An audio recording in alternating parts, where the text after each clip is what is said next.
Sup, Matt? Sup, Edward?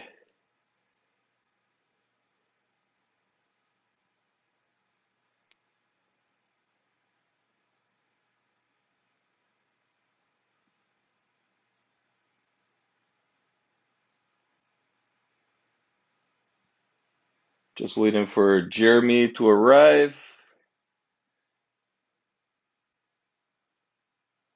All right, let's go. All right, ladies and gentlemen, brothers and sisters of the brush, it's Chris Grundy, your host of the Brush Off Show. Tonight, we're heading out to New Jersey to speak to Jeremy of GLS Painters. Get Jeremy in here now.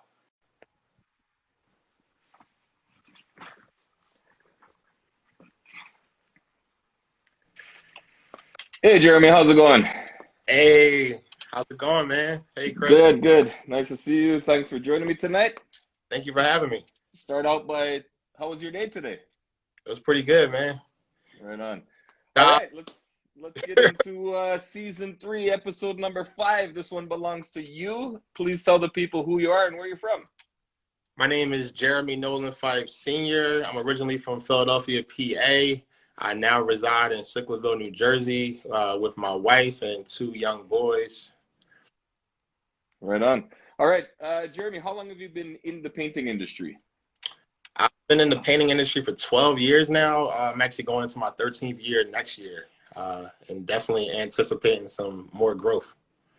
All right, so 13 years. That's good stuff. That's good stuff. Where you said Sicklerville, yeah? Yeah. Where exactly is Sicklerville?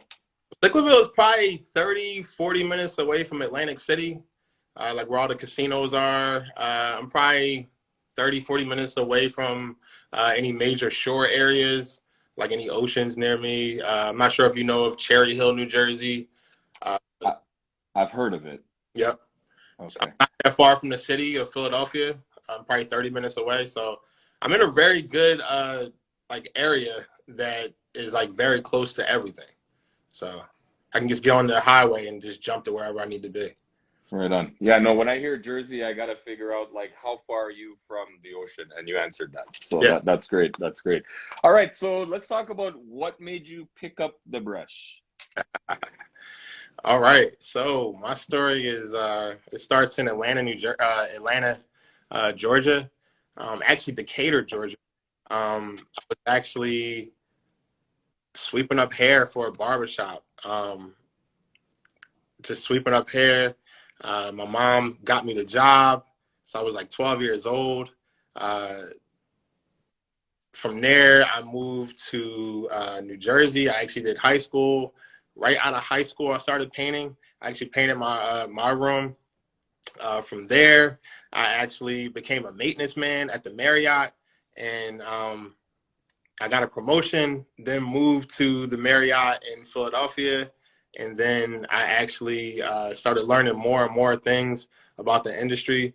But I was actually about to get fired. So someone came in. He was actually fixing a tub, and he was a contractor. And he was like, "Hey, uh, I need you to let me into such and such room." I let him in, and I was talking to him, and I didn't really watch what he was doing though. Like, and he actually checked me afterwards, like, "Hey, you're the maintenance man. You're supposed to be watching me if you don't know what needs to be done." I'm like, "Man, you're right." I was very young. I'm like, "You know what? You're right, man. Like, but check it out. I'm about to get fired from here." Like, I don't even know what a diverter spout is. And he was like, "All right, well, if you need a job, call this number." Called the number. It was his like daughter that answered the phone. Um, she gave me the runaround. Then I called back like a week, kept calling, kept calling. He actually answered. And then he was like, "Yeah, well, I might be able to hire you." Then he actually came back to do some more work. And I'm like, "Look, dude, you don't have to hire me. I'd rather just learn from you. I'll do it for free."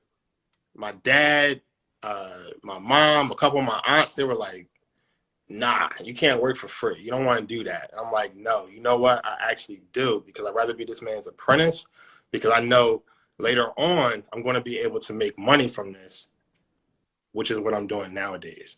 So that actually definitely paid off. And I remember him giving me this whole speech. This is like right around the time when Obama became president. He was basically saying like, "Yo, you're in an apprenticeship that never happens. Like people are not apprentices anymore. Like there's no like schooling for this stuff anymore. So what you're doing is definitely honorable, and just like move with it. And he actually like jumped me right into a job. I was actually doing wallpaper removal. And I remember scraping this wall. I'm like, dude, I need to do something else. Like, let me do some drywall. Let me do whatever. And he was like, nah, man, you stay on this wall for a little bit until this wall gets scraped off. Scrape the wall. Then he actually had me repair the wall. And then a couple of jobs later, I eventually started my own business. Okay, so here's a question going back into that story. Yeah. When you were doing this maintenance job and he came, how in the world did you know you were about to get fired? Because I heard you say that you don't even know what a diverter is. So I Yeah. imagine you didn't have the experience to be head maintenance guy. So how did you land that job to begin with? All right. So I was actually the trash man for the Marriott.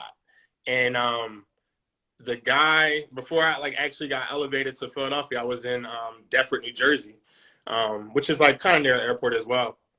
But he pretty much gave me a shot, the maintenance man there. He was talking to the manager. He's like, man, I need another maintenance man. Do you know somebody that could like help you? Do you know anybody? And he pointed at me. And the manager was like, I don't know about Jeremy, right? But then he was like, nah, man, I think his name was Tom. He was like, nah, man, give Jeremy a shot. And he gave me a shot. And I was training with this guy, man. He's actually the guy that actually taught me how to caulk. Like I was actually like removing the caulk with acetone on the tubs, and then we would retub everything, like recaulk everything. And then a promotion came up. Like I was working with him under him for like 6 months. I did learn some things. Mm. And then a promotion came up. I took the promotion. I got to the new facility, and they were pretty much saying like, hey, like the manager that were on board, he was like, change this diverter spout for me. And I'm like, what's a diverter spout? So we go into the shed with all the stuff. I can't believe I hired this guy to change this stuff, and he don't even know how to do this stuff. And then I was on edge ever since then. A couple other things happened. And then I'm like, then the guy rolled in, and I'm like, yo, man, I need help. So help me. And literally, just by like standing with this guy for like a week and a half or like up to a month, I instantly was picking up stuff that saved my job. I was there for like probably 2 or 3 years. I was able to like go out of the country. Like I went to St. Thomas. I got the discount at the Marriott, brought my family with me. So the Marriott, like definitely, that's where I started at, man. So Right on. So now, what made you decide? Because you said that you went out, and yeah. after a week or a week and a half, did you say? You Mm-hmm. decided to go and do your own thing. What made that happen? What gave you that thought that, you know what, I need to do my own thing? What was it in your mind? What was going through your head at that point? And not only that, how the heck did you make it later? So I know there's a story between then and now. So what was that ride like? All right, so I've done a couple of jobs on my own. Like prior to even starting my business, I tried to start up like a side business of doing odd jobs. Name of my business was Mr. Odd Jobs. So I would do like anything, man, like drywall repairs, putting like doing trash removals, like demolition, all type of stuff. Anything that somebody was like paying me for, I would do it, dude.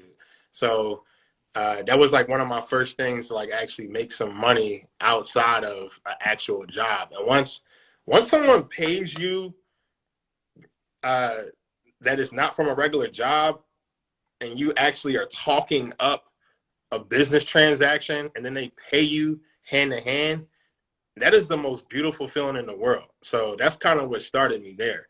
But of course, you jump out and then you want to jump back in. So you're not that confident, and then sometimes you don't actually know where you want to go. So I stayed with a job, man. So from the Marriott, I actually went to Nordstrom, which is a clother around here. And I was actually selling men's shoes. So I was selling men's shoes for a long time. And then I was like, you know what, man, I want to get back into the painting industry. Got back into the painting industry. I actually sold a couple of jobs while I was there. I actually had a team painting for me while I was selling shoes. So that was pretty profitable, man. So I got a full-time job. I'm actually making commission. I was making pretty good money. At the time, I actually had my mom, like she was going through something. I actually moved her from Maryland with me. That was actually my first apartment. I got my first apartment, moved my mom in with me, right? So I'm taking care of her. Um, and then she's like, my mom is my biggest supporter in the world, man. So she was like, man, you know what? You know how to do this. You're a businessman. You can do this. You're an entrepreneur. Start your own company. Started my company while I was there. Eventually quit the Nordstrom, and then jumped into my first real jobs. And boy, was it a whirlwind. So now you quit your actual job. You're Yeah, completely out on your own. yeah. Jumped off the porch. Were Yeah. you so originally you had the shoe store job or in Nordstrom, Hmm. with some guys out there already. So you already had more or less a jump start. So when you left your actual job, you already had a team out there going, and you more or Yeah. less just started So working with them. I quit the job to save the job. So like guys were coming in like while I was working, like, hey, this and that is going on. And I would have my client calling me like, hey, let's just say Andrew, he's not doing his job properly. And I'm like, man, you know what? Like I know if I was there, I would be moving the job along, you know, Mm-hmm. jump back in the bucket. So I quit my job and saved the job, and we got paid. The client was happy. This is actually a long time client as well. Like they were fine. When he actually kept referring us too, and he gave more work as well. So that was kind of like, all right, well, you can actually do this. So I just never looked back really, uh, and just kept moving like right along. I definitely had some hiccup jobs along the way, like first early on, but just having that saved me, man. Like from not having to look up to a boss or respond to a boss. Right on. So what's your favorite part of having a small business? My favorite part now, being 12 years in, is actually being able to pay people and uh, like supply money for their families, and they're able to like build a lifestyle for them. I actually love the guys that I'm with. Um, we actually provide a culture. We call it the GLS culture. Um, it's just good vibes all around, man. I actually enjoy going to work. There's times where I've had crews where I don't like seeing them every day, you know. But these guys, man, like I love them, man. I could do, they do whatever for me, and they give it right back for me. So it's maximum effort, both hand in hand. Right on. So how many employees do you have today? So I currently have 4 employees. I am still in the field, and I'm actually hiring an office manager December 7th. My birthday. It's a good day. Be a lucky day for that lady or man to start with Lady, GLS. that's a Lady, lady. good stuff. Does your wife do stuff with you as well? So that's a good question. So my wife was actually in the business with me for 3 years. She actually was the one that like propelled my business for me. Like for a while, I was living with my dad, and I would be picking up some of my employees from their house, paying for lunch, doing all type of stuff, and she would be like, "Why are you doing that? You know, like are they giving you gas money? Are they paying for their own lunch? What are they contributing? How are they serving you? You know, so she started changing my mindset that way. And I'm like, you know what? Like, yeah, you should like, man.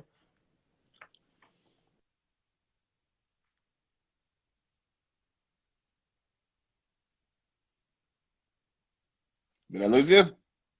You there? Yeah, I'm there.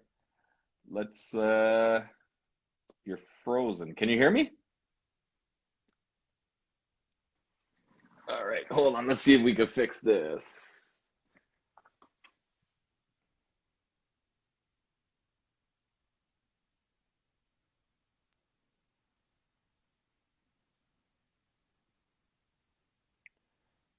All right, guys, just give me 1 second here.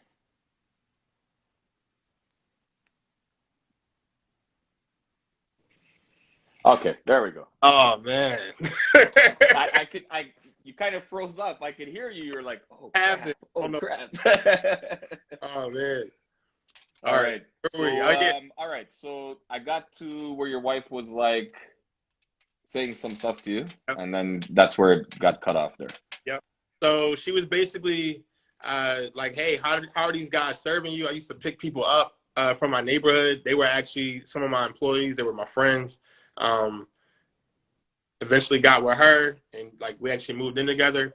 And she was like, hey, like you need to be like hiring some better people, you know? And I eventually did that, man. Um, but ever since we got together, business has like skyrocketed. So probably when we got together to like 2 years on, we had a kid, we got married, and she was like, you know what, babe, I'm gonna take your word and I'm gonna join the business with you. She joined the business with me. Now my hiring process got better. My sales process got better. We started creating better systems. Money got better. You know, we actually purchased a house together on GLS dime. We were starting to travel. So she's definitely been an integral part in my business.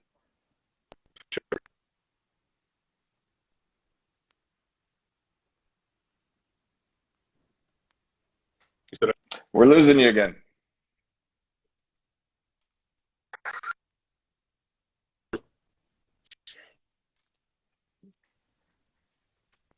Hold on, Jeremy. I think we're gonna lose you again. Are you there?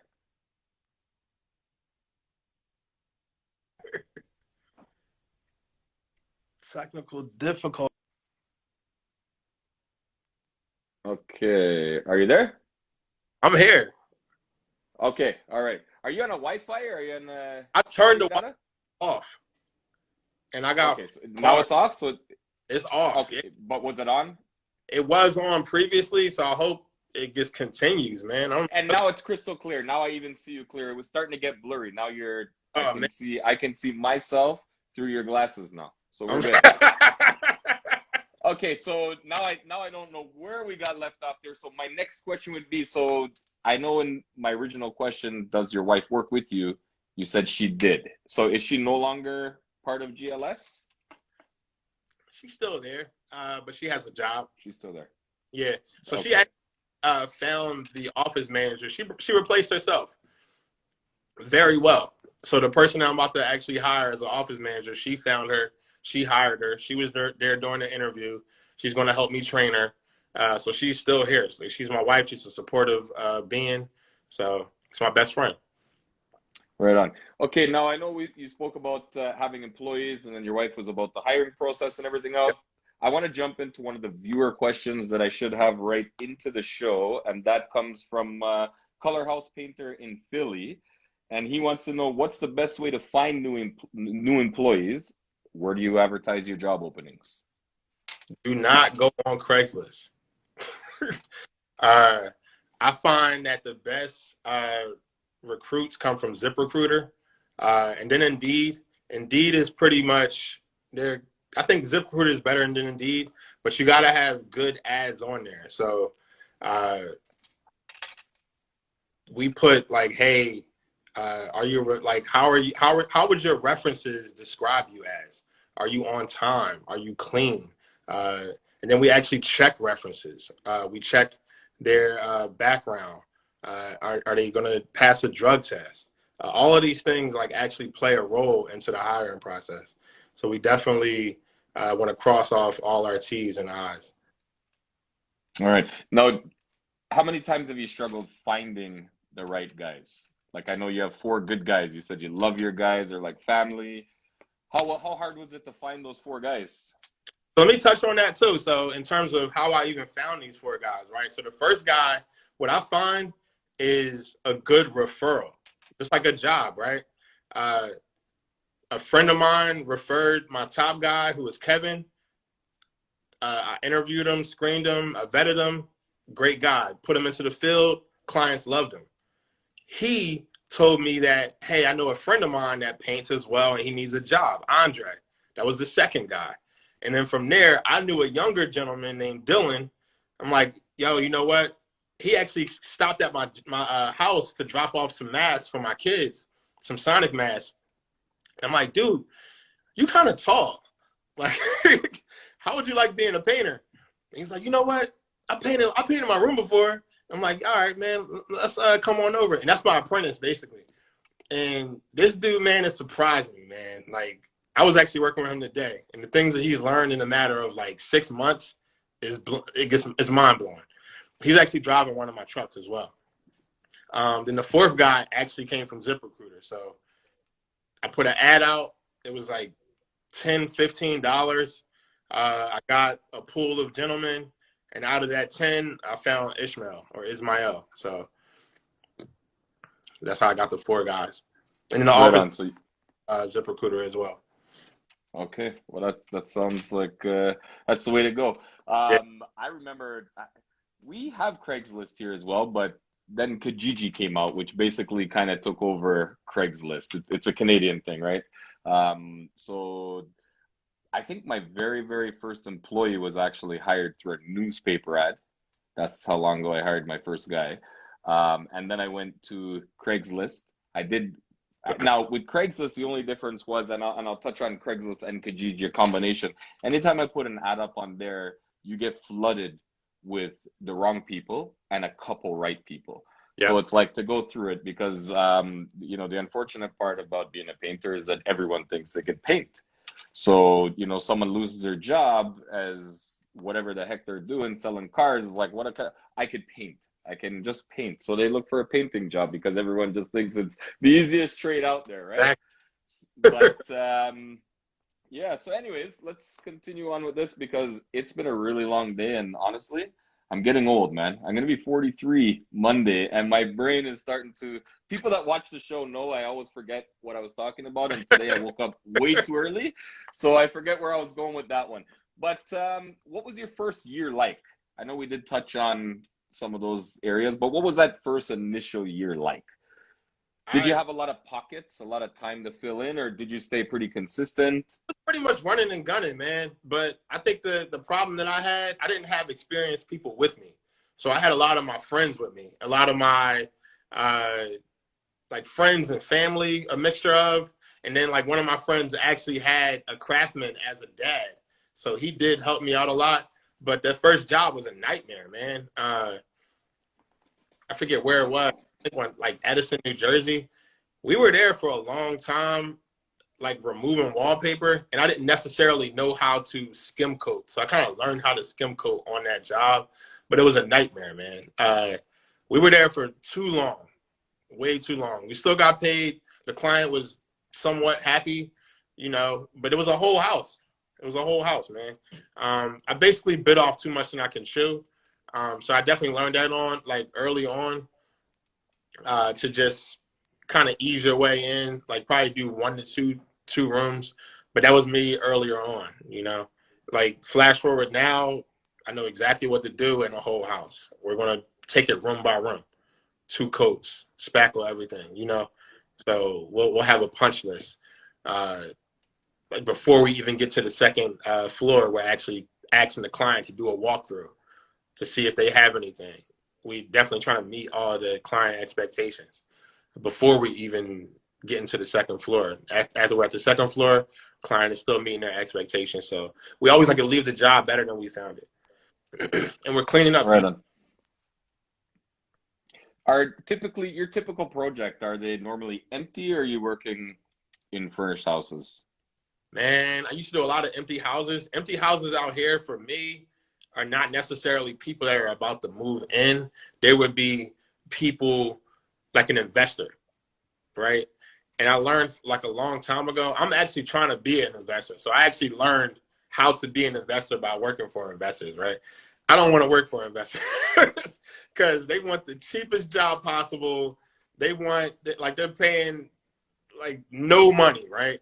So those would be my empty houses. So a majority of my jobs that I'll try to hunt for are residential repaints, whole houses, people that are actually living in the home and they just want to freshen up their house. And that's pretty much our client, and those are our star clients. Right on. So what types of services does GLS offer? So, uh, we'll spray a whole house. We offer interior, exterior. We do commercial as well. I've had a string of daycares that I've repainted. We have done like new fit outs as well in the commercial space. Um, we've done.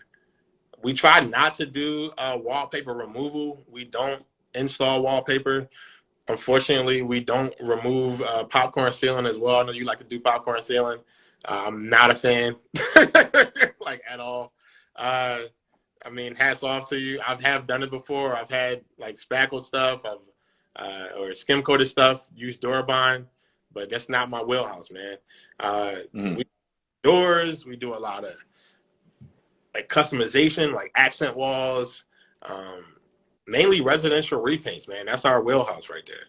And Right on. people call us for it. So we just want to stay Do you going. do kitchen?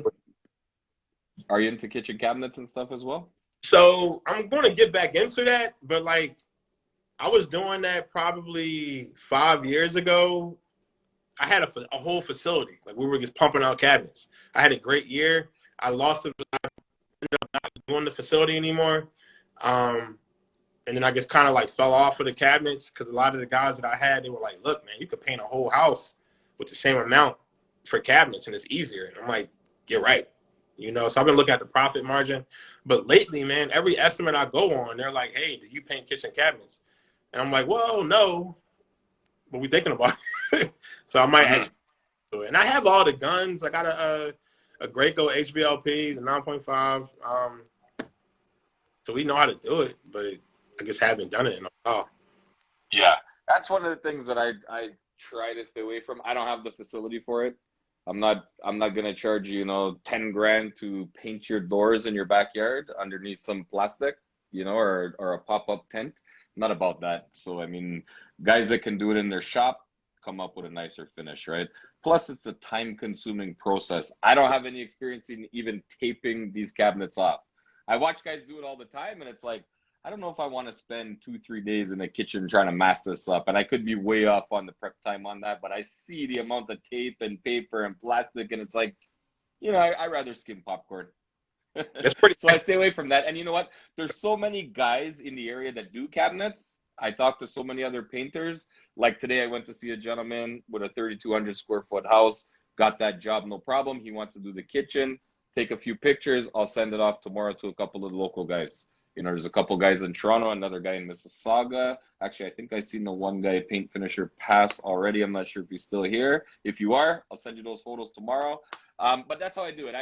It's something that I'm not gonna gain the experience working on your cabinets. You know what Definitely. I mean? I have the machines for it. I picked up a little HVLP from Dave. I don't know if you know Dazzlin Dave. Picked one up from him last week. I have some airless stuff. So I mean, it's not the matter of having the machinery. Siri, I'm not talking to you. Get out of here. Interrupted my show like that. Jeez, man, she's like starting to trip out a lot lately. But anyways, back into the show. How do you market your business? So we get a lot of referrals. So a lot of stuff is word of mouth. That's what every painter says, right? But we got trucks on the road. So that's a good marketing tool for us. Lawn signs. We're on Facebook, Instagram. One of the biggest things, like area wise, has been Nextdoor. So there's an app called Nextdoor that's pretty much like a neighborhood watch type of app. You can't actually post as a business, but you can post about your business under your name. And I've been getting a lot of referrals or testimonials on there, and that's been helping me a lot. Then also, we do a lot of video testimonials, which I got one today. That is like a tremendous boost for my company. And a lot of the times we'll get asked like, hey, how did you hear about us? It might be from Nextdoor. I'm asking this on the video testimonial. How'd you hear about us? Did we do everything that we say we were going to do? On a scale of 1 to 10, how likely are you to refer us to friends or family? And at the end, I might tell them to ask them, say, don't stress, call GLS. So that 30 minutes or 1 minute is social proof that, hey, GLS Painters just knocked down a whole house for someone, and why not? Let me do the same thing. Dude, no lie. We were in Berlin, New Jersey. I'm saying all these names like you know where it's at. Sure. Someone is walking their dog and it's like, hey, I know you. I seen you on Facebook. You do great work. I'm going to eventually call you. I'm like, hey, that's what's up. Take this card. Right on. That Right type on. of stuff like helps a lot, man. We do email blasts. I have dabbled in like some SEO marketing. Um, I think like after you reach like 15 or 30 Google reviews, like you actually start popping up on Google. So that actually helps us a whole lot. Um, yeah. So we do a lot in terms of marketing, bro. Right on. Typically, you have four guys plus yourself. Yeah. Do you typically all work on the same project, or do you have a couple projects running simultaneously? We got about probably 4 or 5 jobs in a week running simultaneously. And these are probably anywhere between 4 to 5 rooms uh, per project, and it might be like 2 or 3 rooms. But again, we're in like residential. When we were outside, we were all like banging out a whole house, moving on to the next project.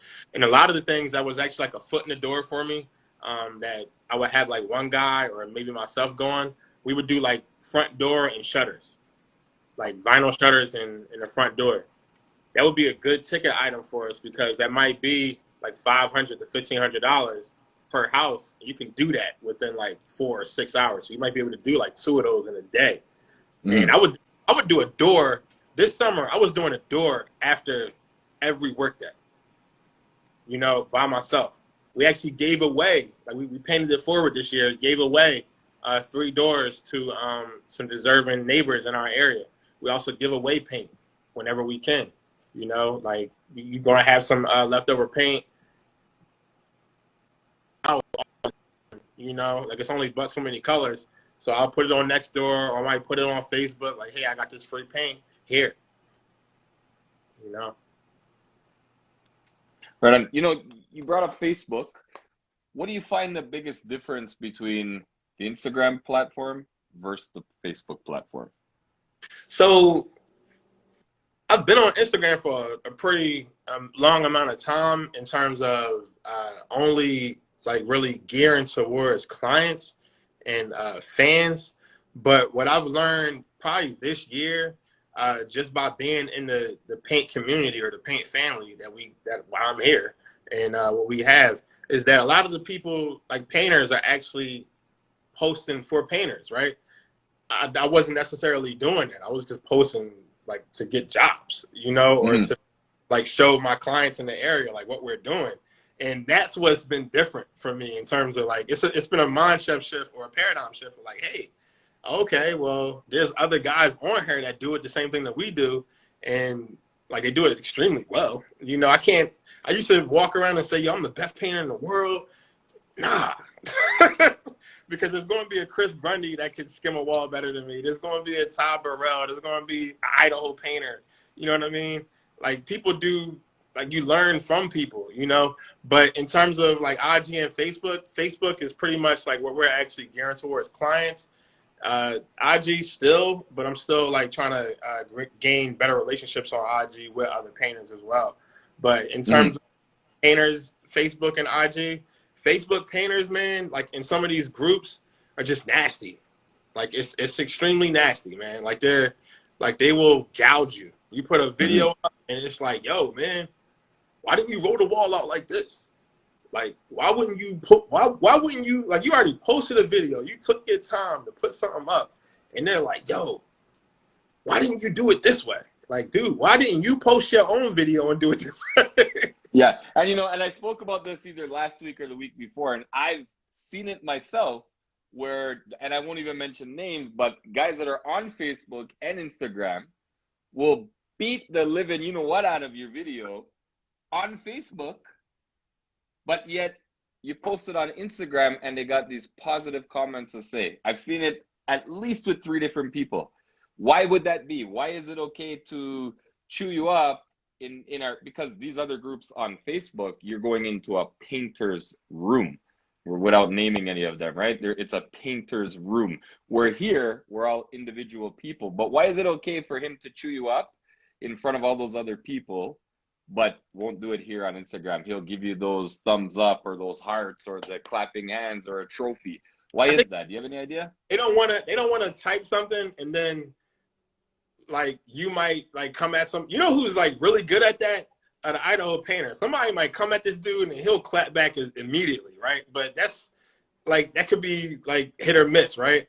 But if you post something and then somebody says something negatively about you, the viewer might look at that and then go to that person's page and be like, well, are you really like you're not posting anything that good, you know? So like, why are you even saying anything like that? So that was just the mindset shift for me, man. Like people on IG are doing stuff a little bit more upper class, Mm-hmm. and they're actually showcasing their work and showing things off to a better ability. Not that they're not doing it on Facebook as well. Like there are some very dope groups out there, right? But you are susceptible to leechers or people that are going to downgrade your work. For sure, for sure. All right, let's talk about the market in your area. What's the market in your area like? Booming. I guess with this corona economy, uh, like people just been calling, man, like every day. Like so, you got the client that we're working for now. She's her and her husband are in education. They're actually working from home, so she has a office, like a makeshift office in the foyer. The husband has a makeshift office in the living room. They want to convert one of the bedrooms into an office, you know. So everybody is just home, and they're like, hey, how can I maximize on my space? And then in my area, like we're living in like a pretty newer area, so they're already due for a repaint. So that's why I'm like Mm-hmm. extremely blessed to be where I am because, dude, I've done jobs 3 minutes, 5 minutes, 15 minutes, 20 minutes away from my house. Like some projects I can walk to. You know what I'm saying? Mm-hmm. So it's pretty good. It's pretty good. And there's definitely more than enough work out here for everybody. You know, I'm not gonna say I'm maximizing or I'm taking over in Stickleville or New Jersey. I can't lie and say that, but are we doing a great job and are we trying to service more clients and uh and just be the best that we can be? Definitely. Right on. What do you have any big plans for the near future? Uh I want to put more leaders in vans. That's the plan for the near future and potentially be out of the bucket. That's the near future. So I love to paint, but I don't like to necessarily be relied on to paint. So I used to be the one driving the truck, and then people are waiting on me to get there. You know, we start at 7 a.m. So if I'm there at 7:05 or 7:10, I got 3 or 4 men waiting on me when they could have been in the client's home, introducing themselves, removing faceplates, moving furniture, all of that stuff. Now, So, boss man, here's my question. What in yeah, the world are you doing there getting there at 7:05 or 7:10? Nobody should be waiting on you. You're man, supposed to things set the happen, man. example. You're supposed to be there 15 minutes ahead of time. No, it's all good. I hear what you're saying. So okay, let's a couple more questions, and we'll jump into some of the viewer questions. What do you feel has been your biggest success thus far? Man, I'm on my third vehicle, and I'm about to get it wrapped. That's definitely one of my successes. I'm still alive. That's another success. Uh, we're definitely a staple in our community. I'm giving back. I'm cleaning up the community. Um, just having a household name in Sicklerville, New Jersey, is a success. You know, Right on. Right on. All right. Well said. Favorite brush? Wooster Silvertip, Picasso Proform. Um, recently, man, I used to only use Purdy brushes as dust brushes.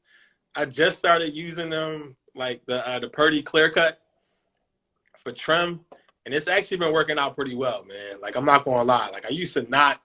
What I'm not a fan of is Purdy's like sticks. They're Hmm. horrible. Yeah, Horrible. I'll touch on those real quick because doing the show for just over a year now, I heard a few people saying that, and I hadn't had any problems with any of my Purdy stick. I love the quick release. It's a simple system. One pole, it was probably not even 3 weeks old, brand new, barely even had paint on it, and it doesn't lock. It You extend it, doesn't it lock. just as soon as you get up there, you start to roll a ceiling, it just slides right in. This is Yeah. the first one, and it's a new one, and that happened about maybe 2 weeks ago, and then last week another one went, which was also a fairly new one because there's not much paint. Some of them they're not loaded with paint, but I could tell which ones are the newer ones. But the most recent one was, or sorry, the second most recent one still had the actual little black elastic band on it. The Purdy sticker was ripped off of it, the little tag, but the band was still on it. That's how new it was. Hmm. So I like the will Worcester. I still buy them? Will I still buy them? Absolutely. I'm not gonna let one bad pull of the 20 that I have ruin Purdy. But as far as the brushes go, if you watch the earlier shows, I used to smack. I don't even talk about Purdy anymore. I used to smack Purdy around, and the same thing like you said. You give me a dude at Sherwin gives me a brand new brush. First thing I write, take out my Sharpie, duster brush, and that would be the duster brush. Um, One time I was on a job, I had zero brushes in my truck. I found a Purdy brush that was like, I actually brought it out on the show not that long ago. It was like a hockey stick, man. The curve on it was incredible. You'd be popping hat tricks every game with that thing. That thing still cut a straight line, man. Yeah. Still cut a straight line. So I used that for a bit. Even once I had all the brushes, I was like, I'm gonna use this brush for a bit. So I was using that brush for a bit. Went to Sherwin. I said, I'm gonna buy one of these. He's like, Chris, I'll tell you what. If you buy one, I will give you one free because he knows I hate Purdy. I always bad talk Purdy, this and that. So I was like, hey, I'll tell you what. If I'm gonna buy one, you're gonna give me one free. I'll buy two. Give me two free. So I bought them. I used them for a bit. Um, I won't bad talk it anymore, but I'm still not gonna say it's a great thing. It doesn't hold enough paint. It's too thin. Can it cut a straight line even when it's worn out? Sure it can. How much of that is the control I have on the brush? You know what I mean? Okay, sorry, I didn't want to cut you off. Go ahead. I just like recently I went to so what we started doing too, like buying in bulk. Like that's been Mm-hmm. like good for us, right? Saving money. We learned to save time and money to just purchase things that we can just throw away. Like the Purdy Marathon roller, we're not going to clean that. We'll throw it away. You used to use Colossus a long time ago, right? So we bought like a pretty like recent purchase in bulk, right?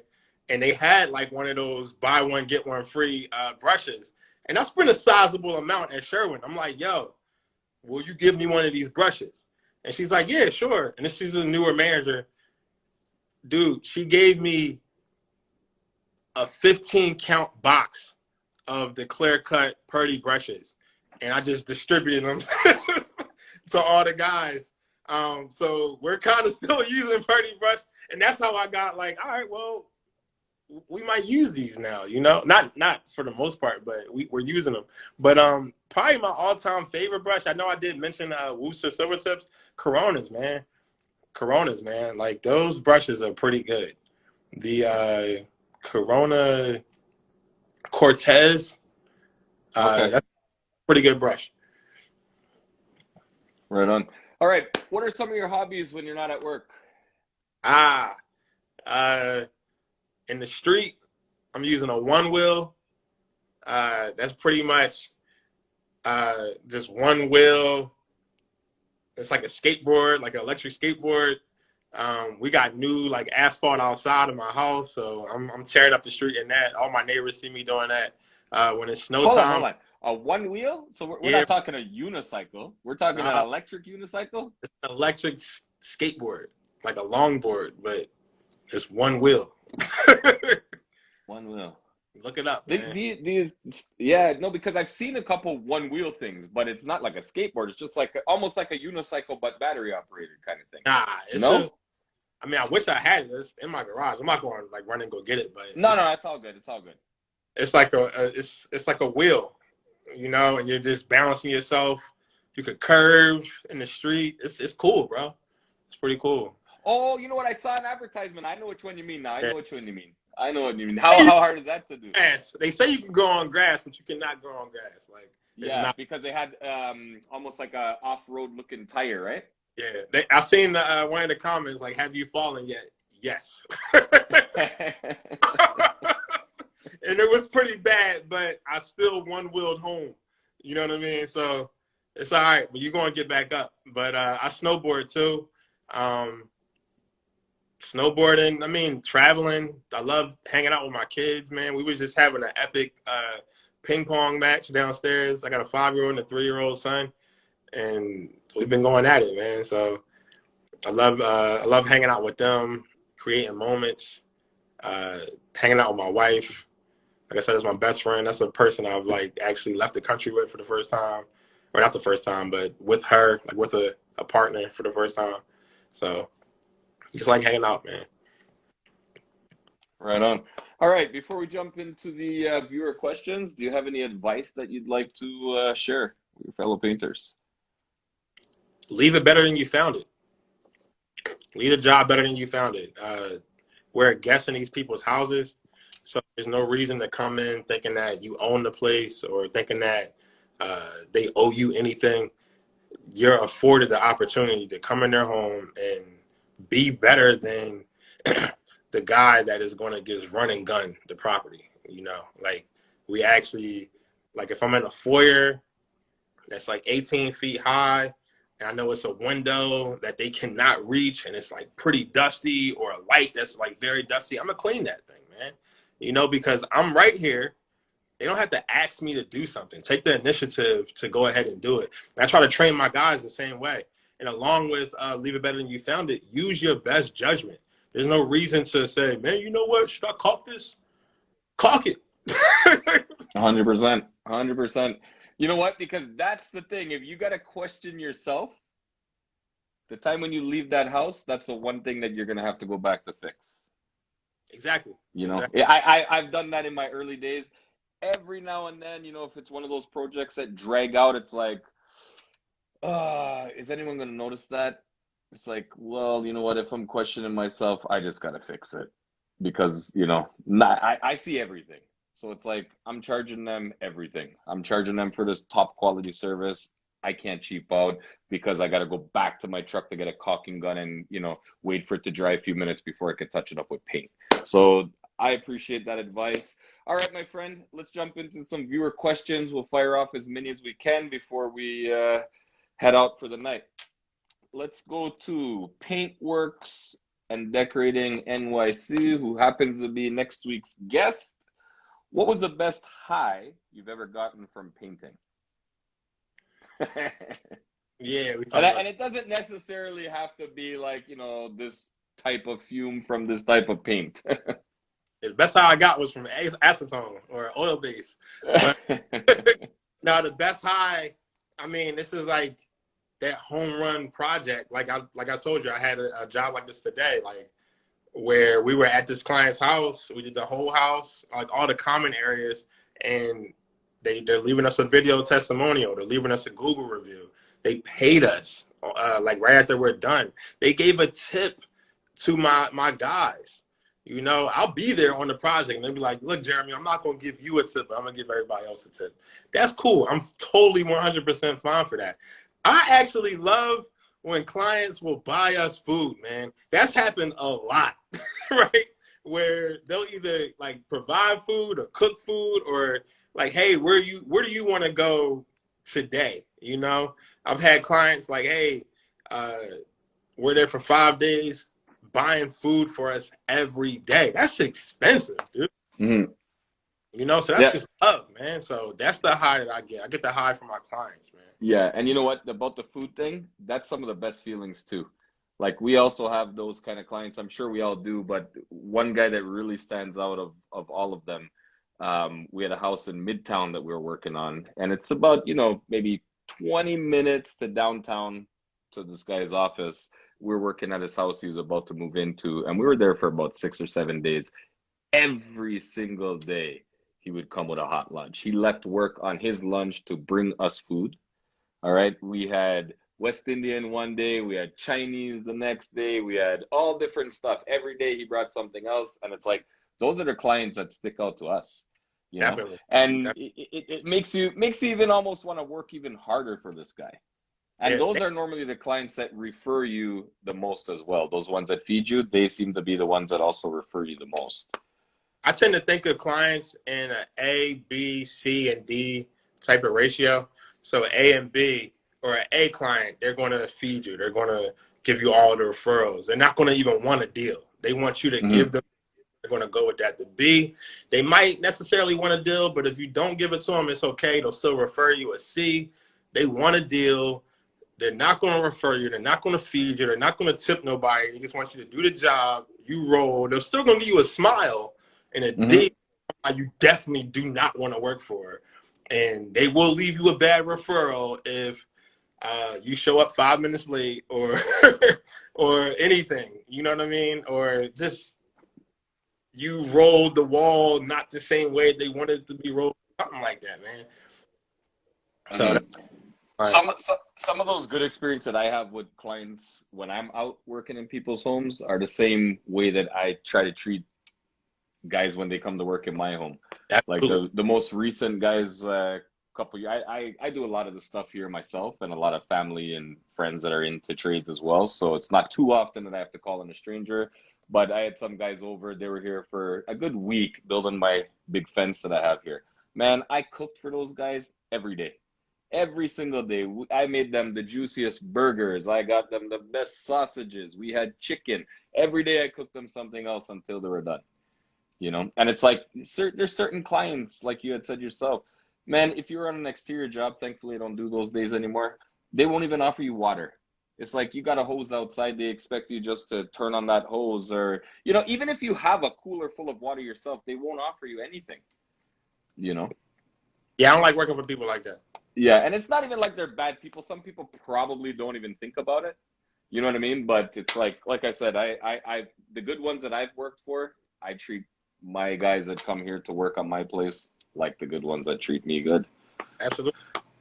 All right. So his second question was, what was the worst paint you've ever worked with? Man, so I had a client that wanted to use Farrow and Ball. Farrow and Ball, I believe, is from England. Mm-hmm. It's about like Clay based. 80 to $100 per gallon, right? And I'm like, okay, that's fine. You want to use that on the walls, that's great. But she wanted to use that on the cabinets.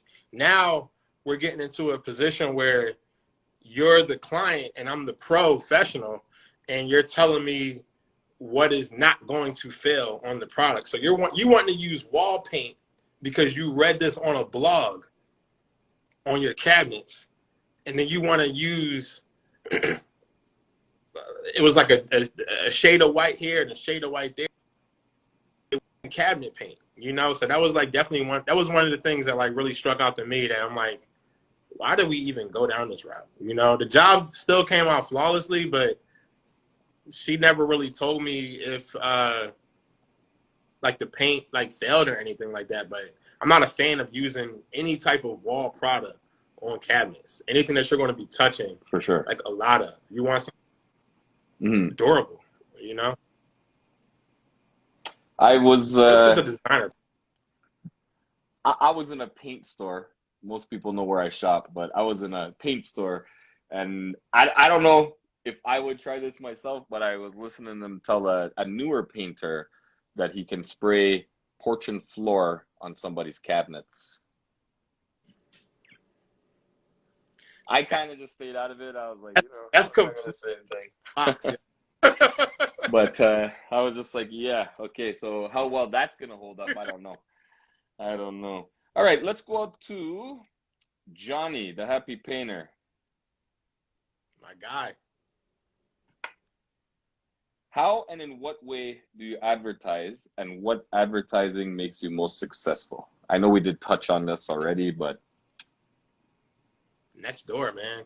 Nextdoor has been like the key ticket. Nextdoor and lawn signs. So I'll be in the supermarket and I might have a hoodie on or a shirt, and I'm just like walking by somebody grabbing some milk, and they're like, GLS, I know you, yo. I seen your lawn sign around the corner, and that's been pretty successful. Like, just to do it, I really want a billboard. Mhm.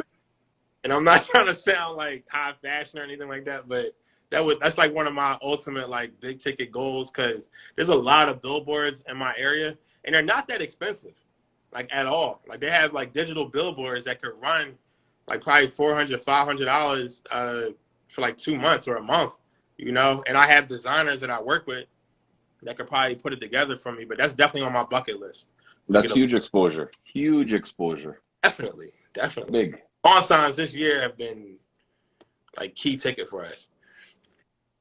Right on. All right. We'll go out to Dazzling Dave. Do you spray out here in Canada, in Mississauga, just a little bit west of me? Do you spray with your left or your right, and why? Man, I spray with both. I'm ambidextric. So, uh, yeah, both. But I'm right-handed by nature. But literally, you know, like if you're on a ladder and like even when you're cutting, you know, if it's too much to reach over with your right hand, you're gonna use your left hand. You know, Hmm. you got confidence. So I use both, man. But primarily I'm using my right hand. Yeah, for sure. And same thing with a brush. I think with the spray, I'm probably going both hands as well. But I know with the brush, it was like I had to use my left. I'm a right-hander, and I can't use my left for almost catching. That's about it. But when I first started, man, I hated ladders. I had no experience on ladders. So the quicker I could get off that ladder, the better it was gonna be. So what's the quickest way to make the less amount of ladder moves? Using your whole spread. So I got that left hand just as good as the right, and that's the only thing I can do with my left hand is cut. Anything else, nothing. I can't write. I can't do anything with my left other than hold the paintbrush and make a beautiful straight line. And working back on my work. So working this way and then meeting it in and still having that nice precision straight line. I think to cut the ladder work down, what I've been doing is using stilts, man. Yeah. Love working So on. use a stilt, yeah. Yeah. I'm looking for a short pair. Like I need a set that goes like 6 to 18 because I think my shortest ones right now are 18 to 36 or 32 or 36 if I'm not mistaken. I need a short one, man. I can't find anything shorter than like 12 to 18 or something. That it gets cut on, man. Like that's a workout. Running up and down the Yeah. ladder and moving the ladder, then getting, and it's only like half a foot or a foot that you're actually painting, you know, just to create the whole line. So Yeah. Yeah. Exactly. Well, I know there's no stilts that I've been able to find that small. I know there was a company, and I think they were out of the UK, and I'm pretty sure their product got pulled probably due to injuries. But they basically had I forget what they were called, but they were upside down buckets that strapped to your shoes. It was genius. Like it's just that perfect height for your typical 8 or 9 foot ceiling.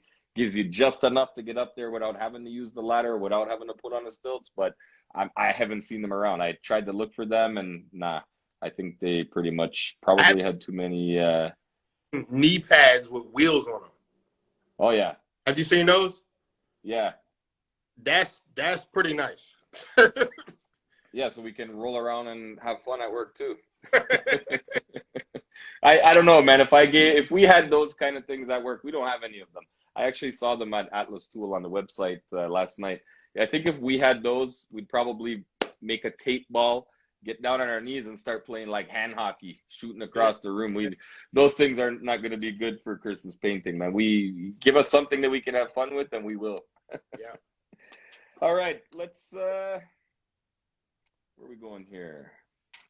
Okay, let's go out to Color House Painter out of Philly. What's a new tool that you've recently bought that you can't believe you've been painting without? Pretty Boy brush cleaner. Man, Ryan Cooney's little invention. So, what's so beautiful? I know about Pretty Boy. What do you find? Why can't you live without it anymore? it just adds to the longevity of the brush, man. And then on top of that, like it actually clean. I mean, I just clean I clean paint out of my car with that thing, man. Like it got like paint stains out of my car, and it helped, man. So I that's what I learned from a lot of the guys on Instagram, like certain stuff like that have just changed the game. But like he says, like no stiff brushes, and that's true. That's true, man. And I just grabbed the mix ball, like because Mm. I use 5 minute to 90-minute spackle. My team only uses joint compound, so I haven't got these guys to the point where they can mix it. And I normally just mix it up in the pan, run and gun, do a blowout patch or whatever, and it's dry. But these guys are not doing that. So we had a morning meeting. That's the other thing we do. Every Monday we're doing a meeting. Every Monday. So we had a meeting. I'm like, hey, there's no reason why you guys are not doing hot patches or not using ready mix products. I'm going to buy this stuff. I bought 3 of them on Amazon, and I'm hoping that it works out.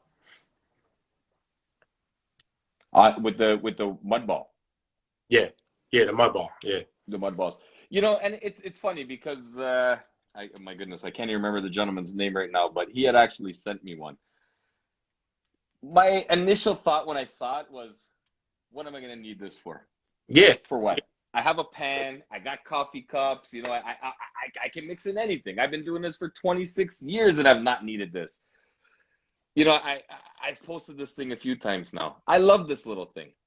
That little ball can mix up quite the amount of patch in that little ball. And I had one guy comment on my first post that I put up. There's one of the, I took it as a little bit of a negative comment. It's the only one that I've ever received, but he didn't follow up on it. He just liked my response. And he said, I can have all the patches done by the time you get that mixed up. And it's like, They always well, say what are you mixing in? How are you going to do that? How are you going to get the perfect amount of powder and mud without, yes, we can eyeball it, and you're probably going to have to add a little bit more powder or a tiny bit always, more water to get always. that consistency that you need. This guy made this little thing, gives you the little measuring cups. You just stick that in there, put the end little spatula in, spit it out into your mud, and you're gone.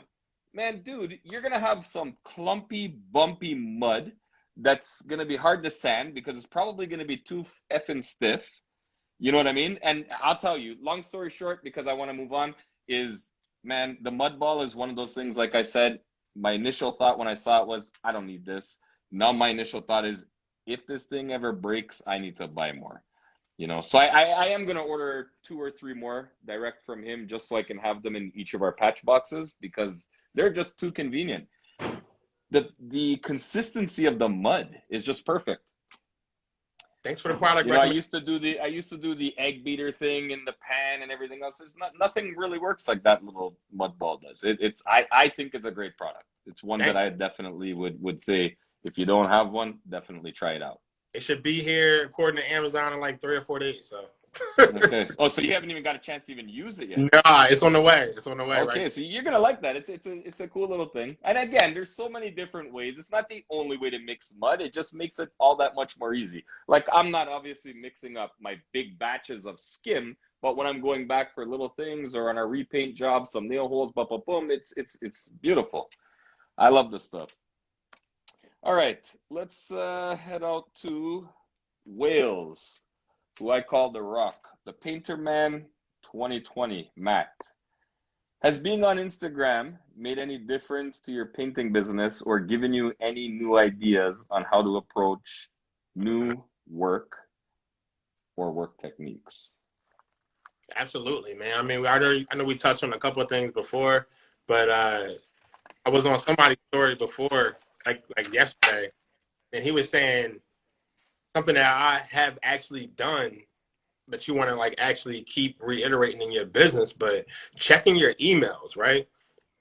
So a client might say, hey, I don't want the ceilings painted, right? And then they'll, in the email, give you all your names, and then that third room might have a ceiling color name. And if you don't like pick up on that instantly, you're just going to buy the paint, send your guys out there to do the paint. Like there's certain stuff that you need to be able to like, all right, well, look at the email and then look at your bid and then correct that, and then like say, hey, email them back like, hey, I noticed that you had original white to this ceiling we actually didn't charge you for this ceiling.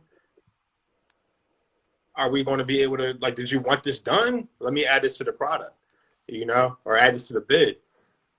And that's just something that I was just looking on somebody's story randomly, and that definitely helped me out a lot. Like, so little things like that, man. Like, I'm even like again, I'm not doing cabinets right now, but I'm loving like the technology that's been changing. Like they'll have like the extractor, like vacuum, like line system coming out of a window. That's genius, man. Like just extracting all of the overspray, so you're not breathing that in. Your client isn't breathing that in. We've always been using zip walls, but having that vacuum system coming out of the windows, I haven't been doing that before. So I'm constantly picking up on stuff that people are doing. For sure, for sure. No, it's a great thing. All right, Todd from New York, Fox Painting. Being painters, we have all made mistakes and learned from them. What is one mistake you have made, and how did you learn from it?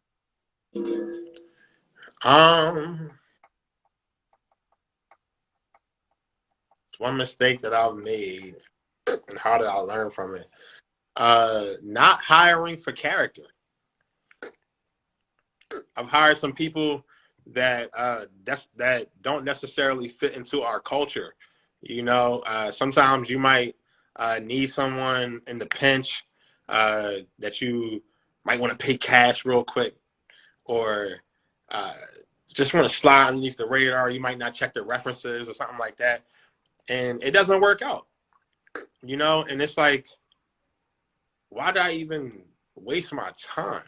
You know, like recently, hired a guy, vetted him, thought he was a great guy. He said he could spray. I actually had him spraying this industrial product on a Pizza Hut roof. I asked him, like, hey, we don't necessarily smoke on the job. If you smoke, that's cool. Don't smoke on the job site, right? Or don't smoke in the car or whatever. As soon as we got out the truck, started smoking. I'm like, whatever. Cool, strike one, whatever. He did the job. The next day, we were at a different job. I had my guys there. I'm getting paint. I come back. My guy Kevin calls me like, yo, man, I don't know what's up with this dude, but he keep running to the car, taking cigarette breaks. That's what I'm thinking. Man, I get to the job site. Guy's in his car. We get there at 7. This is 9:30. He's in his car. He's been in his car since 7 to 9:30. Like basically clocked in. And he's like, oh, I'm on traffic court on Zoom. I'm in the breakout room.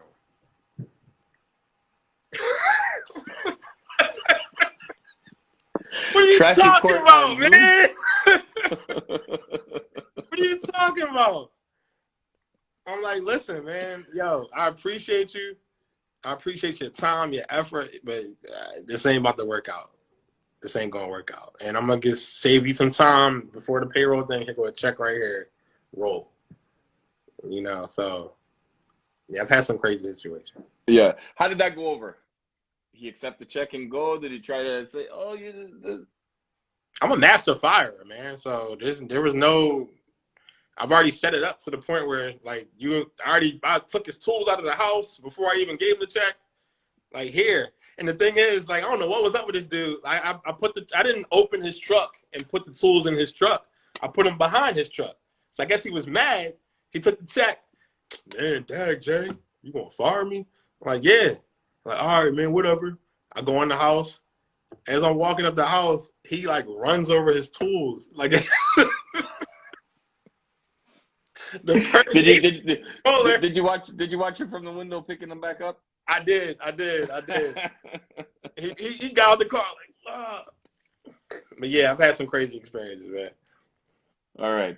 Let's stick over in here over to Canada again. Nico Interiors out of Burlington, again about 40 minutes west of Toronto. Some typical standard questions. Who is your hero?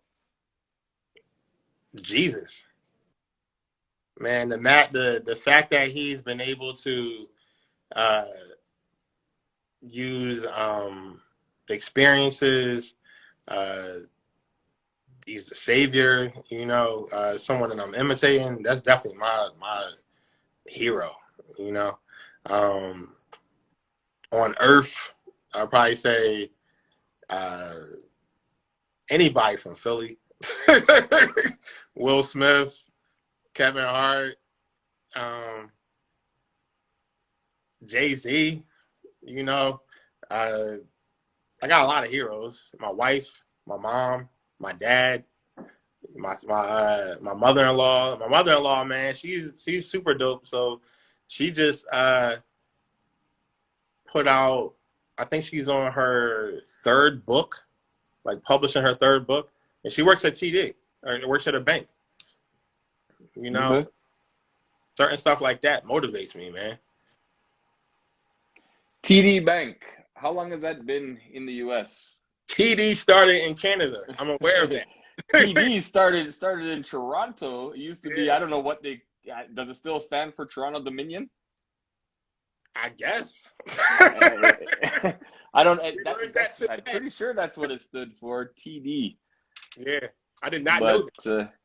yeah, yeah, it's a Canadian bank, you know. Yeah, All right. If you could, and again, Nico has a few questions here. If you could live anywhere, where would you choose? man. One of me and my wife's life goals is to live on somewhere with an island, like any water, any body of water. I've been to St. Croix. That thing was beautiful. Um, she's originally from Jamaica. Uh, I wouldn't necessarily live in Jamaica.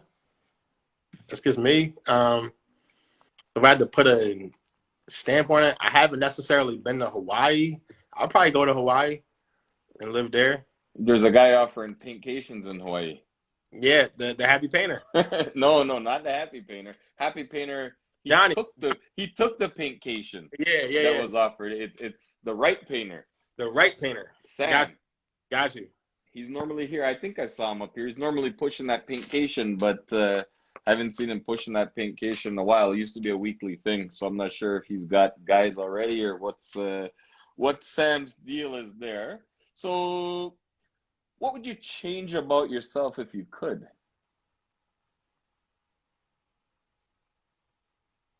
I would try to give more. I'm already a giver, but I would just continue to give more. Like every day, I try to build people up. Um, like to speak confidence into people. I try to motivate folks. A lot of the guys man, I've had well over 30 people working for me. So a lot, like I actually just ran into a dude at Lowe's that used to work for me, and now he got his own painting company. So a lot of people that I've had working for me, they got their own painting companies now. I applaud them, man. And I got nothing but love for them. So if I could do anything different, I would be a better Jeremy, man. That's all I want to do.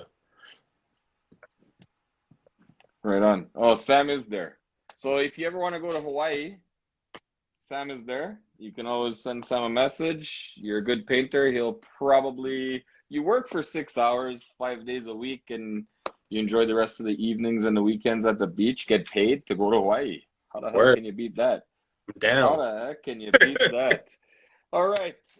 What motivates you to work hard? My kids, my family, my bills, my mortgage, the clients that we work for, uh, improving on self, uh, again, wanting to be a better person, trying out new things. You know, like I got a ton of motivation, man. I just try to spread good energy. I got good vibes every day. So I wake up every day trying to get it. All right. My next question would be, what really makes you angry? My kids screaming.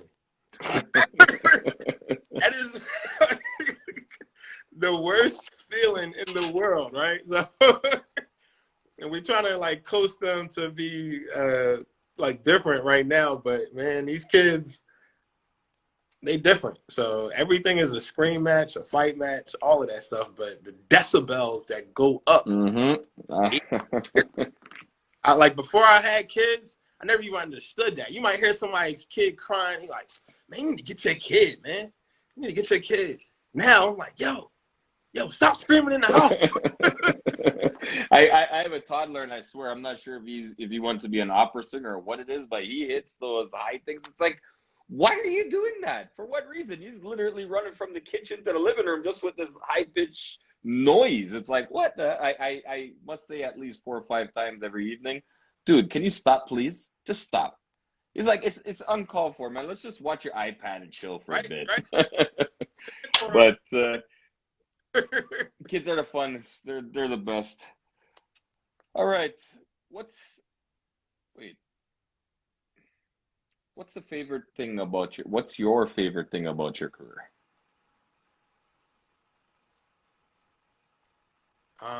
Watching the transformation happen, and then watching, uh, and transformation could be a wall, it could be a career, it could be the gentleman that you like had start, and then they're uh, like transforming into a better painter. Um, just encouraging somebody through your words, or through your actions, or through your movements. So just transformation. Um, and again, it could be just a wall, you know, like you paint a wall, it could be like a dookie green or dookie brown or something. And now it's a bright gray or a bright blue. And then your client comes out like, wow, you know, that helps me, you know. And a lot of my, like one of my guys, like that's what he told me. He was like, that's what I live for. I love bring that wow factor. And we're not doing our job right if we don't hear that wow. If we don't hear that wow, we kind of feel dissatisfied, you know? Like, all right, well, Hmm. we ain't really come correct. Right on. Okay, we are going to California. John, I believe it's JQ Painting on IG Paint School. What's the longest you've ever been on a project? And probably a month and a half or maybe 2 months doing a Victorian in Upper PA. I'm sorry, that was a long job, but I also did a 260,000 wall square foot commercial facility that lasted the same amount of time. So both of those jobs are neck and neck, and I got photos of both of them, but they took a long time. And a lot of that stuff was learned on the job as well, but any industrial painting where you're like painting a warehouse is just time. Like just from walking from your truck to the associated like wall that you have to be at is time. You know, you might be doing like 10,000 steps per day, you know? So, and then being on scissor lifts and all of that stuff, guns breaking down, guns like having to maintenance the guns, the contractor that you're working for didn't buy enough paint, you know, like all of that stuff like plays a factor in the time schedule. So, and then when you're outside, like the Victorian, rain, it could rain for the whole week. Now, what are you going to do? You know, you can push Hmm. exterior, but then what if that exterior isn't done in time? Then you have to get back to the job at hand. So that was definitely one of my like longest jobs. But you learn from those things, man. And the best thing I learned is to document that stuff. And a lot of the times I'll document the stuff via pictures of or videos, and then I'll take some notes. Like, all right, well, look, it took us this amount of time. Uh, One of the biggest things that happened was we were in a boom 50 feet in the air, and it was hot that day, so it took us this amount of time. So it's definitely some things you learn from. Right on. All right, John's second question is, do you make plans for the slow season or do you just keep pushing through the schedule? I Or push sorry, to fill the schedule. I push through to fill the schedule. Right now, we're booking probably February, and I'm just trying to. I'm actually still hiring, so I'm still looking for a qualified character. If you know somebody, please send them. Um, but I try to push through. I don't want to pretty much be stagnant. It is going to get slower. Uh, Definitely, we've already stopped doing exterior work. Exterior season was like pretty good for us this year, but I definitely like had to stop it at a certain point. Um, So we are technically about to go into the slow season. The slowest season for us is like February, March area. But then we're also in this coronavirus thing, so we don't know what's about to happen. You know, we could have another shutdown, and we don't know what's going to happen. So we're just trying to brace ourselves for what could happen and save as much as possible, but still uh, uh, be on the forefront. Right on. All right. Let's head out to Washington State. Josh from Two Coats. Was there a time when you were worried about your decision to start out on your own? And if so, what happened? I've never really been afraid to, I say, jump off the porch or to start out on your own. I've always been like one of them kids that like put your hand on the stove, and if it's hot, all right, I'm gonna back off. I don't care, you know. So I'll learn just by doing, you know. So I wasn't necessarily afraid, but you do get those growing pains, you know. Like you will learn on the job sometimes. Um, so never been afraid, but uh, I've had several experiences where it just didn't necessarily go as planned, and then maybe you didn't even necessarily have a plan, you know, so you just wanted to get the project done. All right. Let's head out to Australia. We're going to Tony's question. Wellens Painting. What was your first airless spray gun you had, and what do you have now? How do they compare? So I think the first thing I actually brought, and I do remember the project, and I you break the whole house done in like 5 minutes, or you Hey, know. So Jeremy. what you say? Jeremy, wait. Yeah. You're breaking up there for a second. Hold on. Are you back on Wi-Fi? No, I never touched the Wi-Fi. Never touched anything. Okay, I can still hear you. You got really blurry, but you chopped up there for a minute. Sorry. So start with that one again. Sorry about that. All right. So the first thing I actually purchased was a Wagner sprayer. Like these are things you can buy from a Home Depot or a Lowe's. Yes. Uh, Yes. Trash. Yeah. Straight You trash. know what? I'm pretty sure probably a lot of us started out with those in the early days if we kind of went out on our own without having too much experience, or some of those first side jobs. I'm pretty sure everyone has owned one of those Wagners, maybe even two or three of them. And I learned on YouTube, you know, Idaho Painter, man. That's been my guy. That's like who I actually learned from. So he was using a lot of Gracos, and I didn't have a lot of money starting out, so I would buy like the little, I don't even know what they're called. It might be like a 250 or a 350 Graco, like the real small ones, right? That could probably like use like 1 gallon sprayers. That's what I started off with, and now I got a Titan 640. Two trigger, and I'm actually looking to get a newer Graco. I honestly don't know the name offhand, but it's an airless sprayer, digital, nice. So, and we're Right using on. farm tips as well too. Beautiful. Yeah, the FFLPs are, man, what a game changer those are. Big time. Okay, we'll do a couple more questions before we wrap up if you have more time. Yeah, yeah. Okay, we'll shoot for two or three more. Let's stick out there in Australia. We'll go to Mickey the Painter. What do you like most about our paint community on Instagram, and do you have any favorite painters? What I like most is that throughout the world, people are doing different things. Like you're in Canada, so you're skim coat and you're doing popcorn ceiling. Like over here, I might not want to do popcorn ceiling. It's more new residential. You might have like California painters doing such and such. Hawaii painters doing this. I have a long laundry list of painters that like I'm actually cool with. Like number one, man, my guy Eddie, Pro Tall painter. That's one of the like painters that befriended me from the door. Great guy. Love what he's doing with him and his dad. I definitely want to mimic that with me and my sons. You know what I'm saying? So just to be able to do something like that would be a blessing. Idaho Painter for sure. You, my man, Chris Painting.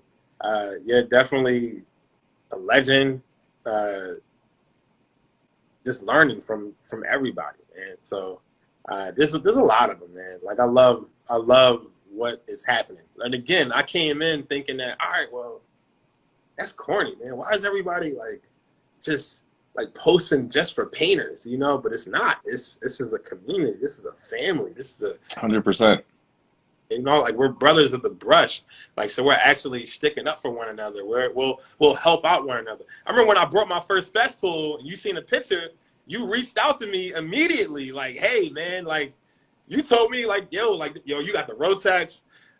Yo, you might want to get this. Yo, this is an addiction. You're gonna love this. Yo, selling them for this, like in Canada. I don't know if you can buy it in America, but like stuff like that, like undeserved kindness is unspeakable, you know? So just to have that, like we all need resources. We all need networking to strive as business owners or just as employees or painters to be able to pull instantly on Instagram is a blessing, man. Right on. Well said. All right, we're going to jump back to Johnny, the happy painter, one of his original questions, because I know you got all these bases covered. What type of vehicle do you prefer and why? Man, I'm rocking with the 2018 F-150 four-wheeler. That's my personal truck. I have an Isuzu MPR box truck that has a crazy story behind it, but for the most part, that's my billboard. That's the truck that everyone sees in my neighborhood. And I recently just purchased a Chevy Express 1500, and I am looking to get that wrapped. And I'm also right now secretly getting my man Ron King to fit it. He's a local carpenter in the area to like fit it like inside, like so shelving, everything. And I'm actually using Epic Painting Eddie's like inside van as motivation, but we actually I don't know if he has his insulated, but I'm actually insulating mine just to make sure that What are you insulating it with? You spray foaming it, or are you going just with a regular foam, or? I don't know the name of the thin foam, but it's like a thin like foam. The contractor purchased it for me, and he already put it in, and we're putting like plywood over that, so we can actually be able to store some paint in there whenever we need to. You know, that we don't have to take it out. Like, it gets cold. I know it gets cold in Canada, but it gets cold. Oh So yeah, yeah. can't. Well, we get pretty similar temperatures. I know, like you probably have your days where you might be down at -30 or -25 and stuff like that. No. No, well, hold on. I forgot you're American. Okay, we go by Celsius here. Okay, Yeah. but we do meet at a certain point in around the -40 I think something Fahrenheit and Celsius meet. it's like 25 Fahrenheit. 25 Fahrenheit is the coldest. Fahrenheit. That's like probably the lowest I've seen it at. Like So right now, right now with the wind chill, I think we're what does it say? We're -2, which is about 28, 29, 28 kind of thing. And then mhm, with the wind chill, we're probably at the coldest you felt it yeah, right now, and it's only December 1st. that's crazy. So we'll still have days where we're gonna feel like probably 50 and 60 degrees throughout December. We'll go up and down, and then we'll bottom out in probably January, February, and hopefully it's a quick winter because man, I don't mind the snow. I hate the cold. I don't like the cold at all, man. The snow doesn't bother me. It doesn't bother me at all. Well, there's a limit, you know. I'm getting old, so when I have to shovel, it's starting to be a bit of a burden. You know, it's funny, man. I used to go around and shovel driveway after driveway on my street because I think the house I'm in, I'm like fifth generation. So on this very street, I used to shovel walkways and driveways and everything. And now it's like I'm looking for kids that want to do mine. There's nobody. Kids don't do that anymore. I used to hustle like that. A bunch of my Man, friends out with shovels and snow plows. I mean, yeah, cutting lawns in the summertime and stuff. yeah, Where are these kids, man? They're all playing on their iPads and stuff yeah. now and Xboxes and stuff. And they want like $18 an hour or $25.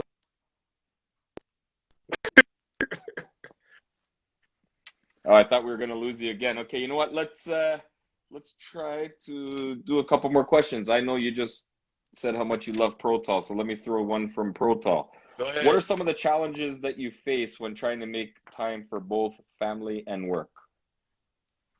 I think one of the biggest challenges that I face is not working weekends. So I really try not to work the weekends because that would be time for my family, ministry time, family time, um, and just time to have fun. You know, like business isn't necessarily everything. We try to have a simple lifestyle over here. Like money isn't everything. Like I honestly think that I'm going to be happy with my family. You know, like those are the people that I'm looking out for. Like number one. So I'm going to make time for my family. The client would be next, you know. And then I'll tell the clients from the gate, like, hey, we don't work the weekends.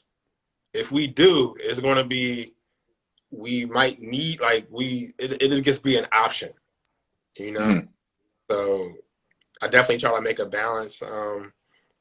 Before I got on this live with you, man, I was playing with my kids to let my wife relax because I asked her, like, hey, and that's the other thing, too. I do communication with my partner, my wife, to make sure that, hey, are you good? This is what I need to do as a business owner. How can we progress as a family? Because that's the number one thing. And she keeps me in place as well. So that's how I balance. I got a good partner on my side, and I got a good support system. right on. All right, let's jump out to England. We'll throw two more at you. We'll jump out to England. Nice decor, my good old buddy Nathan. If you could have had any other job other than painting, what do you think you would have been and why? Well, my next venture, I want to be a real estate investor. So that would be my next career or something I would love to do. Um, I thought I wanted to be a lawyer, you know, like everybody when they're kids, like, I want to be a lawyer, I want to be a doctor, I want to be a firefighter, whatever. So I'm a painter, man. I love painting. I love owning my company. I love creating my jobs. I'm a job creator. I'm a motivator. I'm an encourager. So that's what I love doing. Right on. Well said. All right, one more question. We're going back to Australia. Mike's painting. What are some of your early day painting blunders from when you first started up? Early day blunders. Probably using the wrong paint on the wrong job, on the right job. So, man, another backstory. My dad, he just retired. He worked for Home Depot, and he would push Bear, Glidden, all of that stuff at me, and I would use it. You know, this is way before I used to use Sherwin-Williams or Ben Moore, which I exclusively use Sherwin-Williams, and the products just wouldn't lay right. You know, like Bear had the tendency of just sagging or just not laying down properly, man. And it's hard to give a warranty, and we do give warranties to our clients. It's hard to give a warranty to a client when you're using an inferior product, you know? And it actually took one of my employees at the time to be like, yo, you're not using the right product, you know, just because it's at the box store. And I learned that early on, like just because it's at the box store doesn't mean that's what you need to be using. And he's like, oh, my old boss used to use this at Sherwin-Williams. And then when I moved to Sicklerville, I actually had my home store. And I've been here for probably 5 years. And I've been using Sherwin-Williams exclusively for 5 years. And the one thing I love about them, man, like even though it happened today in the past couple of days, like they will deliver paint to you in the middle of the day. So that's the one thing we try to cut out in terms of systems. Like we'll actually order our paint like a day or two before. Like, hey, I need to go exit to this address. It'll get delivered. Guys pick it up. It's there. We moving. You know, if I need a gallon or two, they'll send the truck out there and move it. And that's hard when I'm on a project and then somebody else is on a project and they're calling me like, yo, I need one more gallon just to finish off this job. I don't want to leave, you know, because I'm not going to get it done before 3 o'clock. can you come over? I'm like, nah, let me call Sherwin real quick and see if they can send it out. And they sent it out, man. And then on top of that, you get a Sherwin-Williams representative, which is like great, man. Like, that's my best friend, my guy Dino. Man, this dude is amazing. Before I even brought my Festool, he was lending me his Festool probably 4 or 5 jobs. And I don't even think that was just like a sales play. I think he literally had love for me and believed in me to say, hey, Jeremy, to help you push your job along, I'm going to give you that something personally to me for you. And that's crazy, man. And I really appreciate that. So Sherwin has my money, man. They get all my money. Right on. Well, that's great. I've been a Sherwin guy for 6 years. I would say exclusively, but that would mean 100%. So I'm gonna say 95%. My money has went to Sherwin in the last 6 years. All right, I am going to pull this up for 1 second here. Go ahead. I was going to try to hold off until next week so I can be a little bit more organized and have a better system on how to do this. But I was asking for some questions from some of the viewers, and we're giving away one of 2. It's only 2 of these out there, this one and one that goes on my head that's behind me. It's a white brush off show hat. So I was going to wait until next week. I was going to bring an Alexa down here and just ask her to give me a random number between 1 and 30. Jeremy, Dang. please. Dang. You know, and I almost did that before we started the show, man. And I was like, don't do it. And I did it. It's all right. You're going to be my Alexa this evening if you don't mind. So, Jeremy, between 1 and 30, give me a number. 24. 24 is, I just sent this guy a black hat the other day. John from Paint School. It's coming out to you. Second package in 2 weeks. I don't even know if he's even got that first one yet. I only sent it about a week and a half ago, and the mail system has been crazy slow. I had a client, one of the very few times, I think this is like the 3rd time in my career of being on my own that I actually had somebody mail me a check.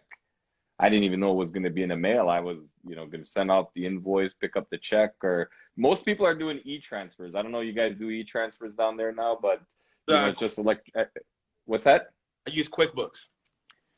Oh, okay. So you're doing like, can you pay through your bank, or is that credit card payment? Credit card, debit card, bank transfer. Okay, so it seems maybe it's a little bit different, but here basically you can just e-transfer money through your bank. So you give me your email, I just email you money, right? So most people make their payments like that.